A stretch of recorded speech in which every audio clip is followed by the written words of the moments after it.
স্ম্যাকডাউনে আমরা দেখেছি solo seeker সে তার লুকটা চেঞ্জ করে ফেলেছে, কিন্তু সেই চেঞ্জটাকে মানুষ খুব মজা করছে কারণ এটা উইকেন্ডের সাথে খুবই সিমিলার এবং খুবই মিলে যাচ্ছে। আপনারা টুইটে দেখতে পাচ্ছেন যে একটা হচ্ছে উইকেন্ড, একটা হচ্ছে উইকডে। আর সোলো সিকাকে মানুষরা খুব সিরিয়াসলি নিচ্ছে না, মনে হচ্ছে না সে ট্রাভেল চিফ। আর সোলো সিকার কাপড়টাকে নিয়ে খুবই মজা করা হচ্ছে। শুধু সোলো সিকাও না, ব্লাড লাইনকে নিয়েই মজা করা হচ্ছে। যেমন আপনারা দেখতে পাচ্ছেন ড্রু ম্যাকিন্টায়ার একটা টুইট করেছে টামাটোঙ্গাকে নিয়ে, যে টামাটোঙ্গা কিভাবে কুকুরের মতো শব্দ করছিল। ড্রু ম্যাকিন্টায়ার তো স্ম্যাকডাউন ব্র্যান্ডের মধ্যে নাই, তাও সে টামাটোঙ্গাকে নিয়ে মজা করে। সে বলে যে I thought we all agree not the fit Tama Tonga after 8 PM। আর 8টার পরে ডাব্লিউডাব্লিউ শো শুরু হয়ে যায়। ড্রু ম্যাকিন্টায়ার বলতেছে যে এই লোকটাকে খাউন দাও, না হলে সে কুকুরের মতো ঘেউ ঘেউ করতেই থাকবে, তাহলে সে কন্ট্রোলে থাকবে, সে এরকম কুকুরের মতো শব্দ করবে না। আর ড্রু ম্যাকিন্টায়ারের এই কথাটাকে সবাই অ্যাগ্রি করছে। টুইটারে টামাটোঙ্গাকে নিয়ে যেভাবে মজা করা হচ্ছে, এটা ডাব্লিউডাব্লিউ কে নিয়েই মজা করা হচ্ছে আর কি। আজকে অনেক আপডেট আছে, চলুন শুরু করা যাক। Hello viewers, welcome to Rachel Bangla BD. তো গাইস, আপনারা একটা টুইট দেখছেন যেটা ট্রাভেল রেসিং থেকে করা হয়েছে, এবং আপনারা দেখতে পাচ্ছেন সৌদি আরবিয়াতে যে কয়টা শো হয়েছে পাস্টে, সেখানে সবসময় রোমান রেইন্সই ছিল।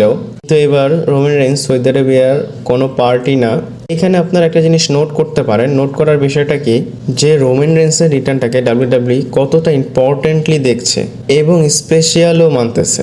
ডাব্লিউডাব্লিউ এটা করেনি যে সৌদি আরবের শো এসেছে রোমান রেইন্সকে নিয়ে আসি, কারণ আপনারা জানেন সৌদি আরবের যে অথরিটি আছে তারা খুবই বড় বড় সুপারস্টারদের ডিমান্ড করে। আর এমনটাও হচ্ছে যে হয়তো তাদের সাথে ডাব্লিউডাব্লিউর কথা হয়েছে যে রোমান রেইন্সকে আমরা নিয়ে আসবো না, আর তারা ডাব্লিউডাব্লিউতে কি হয় কি না হয় সেটা নিয়ে চিন্তা করে না। তারা শুধু টাকা দেয় এবং সেই টাকা অনুযায়ী তারা যা যা চায় ডাব্লিউডাব্লিউ তাই সৌদি আরবেতে করে। আমরা ওয়েট করতে থাকি রোমান রেইন্স কখন আসবে, আসলে হয়তো খুব ভালো একটা মোমেন্ট দিবে। এরপর গাইস, ডাব্লিউডাব্লিউ ভল্টের নামে একটা ট্রেডমার্ক ফাইল করেছে।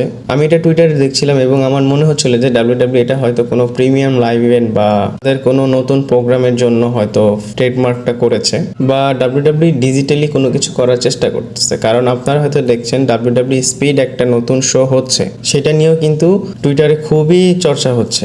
আর এই ভলটাও হয়তো কোনো স্পেশাল কিছু, না হলে ডাব্লিউডাব্লিউ ট্রেডমার্ক করতো না। এটা কেন করেছে, কি জন্য করেছে, এটা যতক্ষণ না ডাব্লিউডাব্লিউ প্রকাশিত না করছে আমরা জানতে পারবো না। আর জানলে অবশ্যই আপনাদের জানাবো। এরপর গাইস, আপনারা হয়তো জানেন টিফিনি ব্ল্যাক স্কিন নিয়ে একটা ডে দিয়েছিল।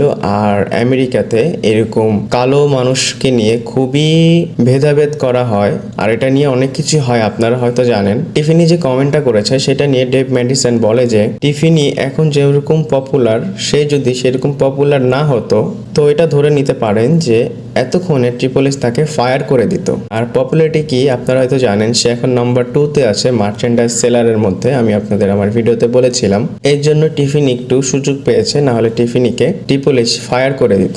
আর অনেক আগে হল্ক হোগানের সাথেও এমনটা হয়েছিল। সে একটা কমেন্ট করেছিল ব্ল্যাক স্কিন নিয়ে, সেটাকে নিয়েই ডাব্লিউডাব্লিউ কিন্তু তাকে সাসপেন্ড করেছিল। এরপর নেক্সট স্টোরি হচ্ছে ক্ল্যাশ এট দি ক্যাসেলের বিষয়ে, যেটা একটা রুমার্ড ম্যাচ হবে ড্রু ম্যাকিন্টায়ার ভার্সেস ডেমিয়ান প্রিস্টের মধ্যে। আর সেটা কিন্তু ড্রু ম্যাকিন্টায়ারের হোম টাউনেই হবে। আর ডাব্লিউডাব্লিউ তাদের প্ল্যানটা নিয়ে হয়তো কাজ শুরু করে দিয়েছে। আর এটা হচ্ছে ডেমিয়ান প্রিস্ট ভার্সেস ড্রু ম্যাকিন্টায়ারের match for the world heavyweight চ্যাম্পিয়নশিপের জন্য।